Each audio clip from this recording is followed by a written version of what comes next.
Ya Pak, dengan hasil persidangan tadi Pak, dari keterangan-keterangan saksi yang dihadirkan oleh pihak terdakwa sekarang, apa Pak yang hasil dari temuan yang baru yang dari pihak pengacara kita Pak, dari pihak yang kita bela Pak? Yang jelas dalam permasalahan ini kan dilaporkan pemalsuan surat itu kan diawali dengan adanya proses LKB yang menurut mereka tidak betul kan itu. Ya. Jadi kan diperiksa tuh anggota Polres Inbu, si Indra namanya, yang di bagian SPKT ketika itu membuat laporan kehilangan barang. Ya. Berdasarkan keterangan si Indra tadi di persidangan menjelaskan proses pembuatan laporan kehilangan barang atas SKGR milik Pak Henry Wijaya itu berjalan sebagaimana mestinya dan telah memenuhi persyaratan administrasi yang ditentukan oleh Polres itu, sehingga tidak ada alasan yang mengatakan LKB itu salah atau palsu. Nah, kemudian juga dalam penjelasan saksi si Endosman yang juga itu Kades Desa Seberida pada tahun 2006 bahwa benar tanah dengan 3 SKGR itu adalah tanah Pak Henry Wijaya sesuai dengan SKGR yang diterbitkannya, dan tanah itu diperoleh Henry Wijaya melalui proses pembelian kepada Pak Simamora dengan Pak Suprapto. Nah, jadi berdasarkan fakta sidang tadi, menurut saya tidak ada alasan bahwa bisa dikatakan telah terjadi pemalsuan atau penggelapan. Ini juga harus diketahui oleh masyarakat umum bahwa tentang sengketa keperdataan kepemilikan tanah 3 parcel itu, apakah milik PT NHR atau milik Henry Wijaya, itu sudah diputus oleh Pengadilan Negeri Rengat, oleh Pengadilan Tinggi Riau, kemudian terakhir oleh Mahkamah Agung, dan telah berkekuatan hukum tetap menyatakan bahwa tanah 3 bidang dengan SKGR tersebut adalah milik Henry Wijaya, sehingga itu tidak ada diperdebatkan lagi.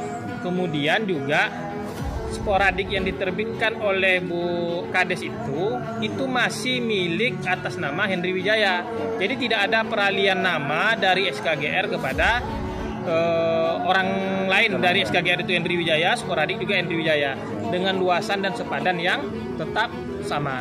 Nah, jadi kita melihat memang tidak ada peristiwa pidananya. Makanya saya bilang dari awal, ini adalah upaya kriminalisasi yang dilakukan oleh pengusaha terhadap kepala desa yang tidak mau diajak berkompromi oleh si pengusaha tersebut.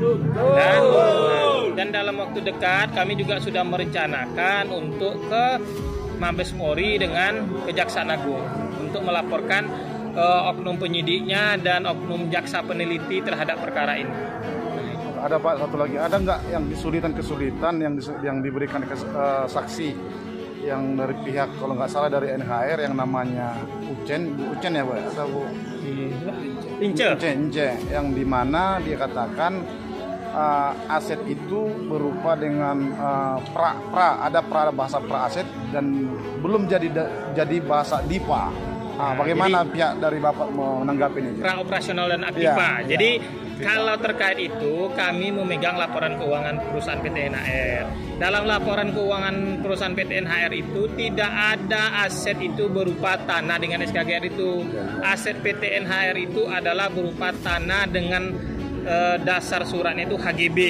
Itulah tanah pabrik. Tanah SKGR itu tidak ada. Makanya nanti di persidangan berikutnya kami akan membawakan laporan keuangan dan akan kami perlihatkan ke majelis hakim. Dan kami nantinya juga akan mengajukan permohonan kepada majelis hakim untuk dipanggil lagi.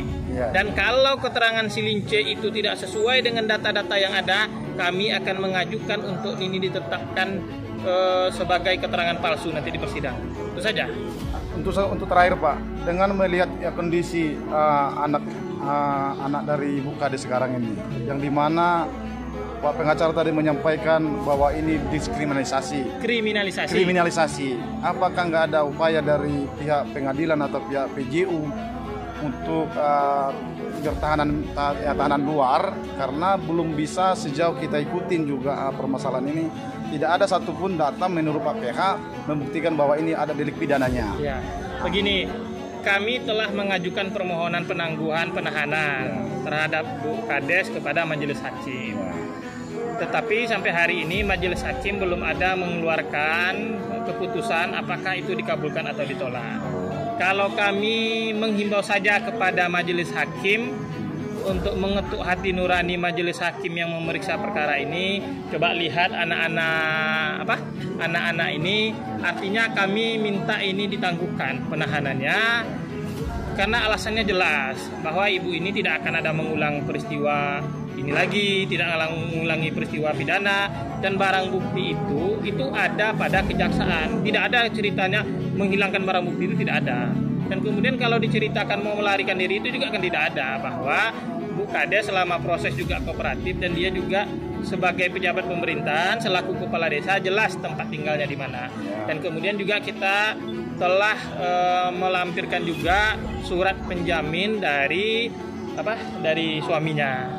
Dan besok pagi rencananya kami juga akan kembali mengajukan permohonan penangguhan penahanan yang diajukan oleh masyarakat Desa Seberida. Itu ada ratusan masyarakat Desa Seberida sebagai penjamin untuk proses penangguhan penahanan ini. Selain juga masyarakat, itu juga ada beberapa orang kepala desa yang ada di Kecamatan Seberida. Jadi kita berharap proses ini ya bisa juga ditangguhkan penahanannya. Kemudian proses hukumnya silakan saja berjalan. Kita buktikan nanti siapa yang salah, siapa yang tidak. Kemudian juga kami tadi di persidangan menegaskan, meminta kepada majelis hakim memastikan yang namanya Dedek Julika itu harus dihadirkan di persidangan. Dia buat laporan, tapi 2 kali dalam persidangan ini dia tidak hadir. Kalau dia tidak hadir, kami minta keluarkan penetapan jemput paksa supaya jaksa dengan kepolisian menjemput paksa menangkap dia untuk dihadirkan di persidangan ini. Nah, itu saja.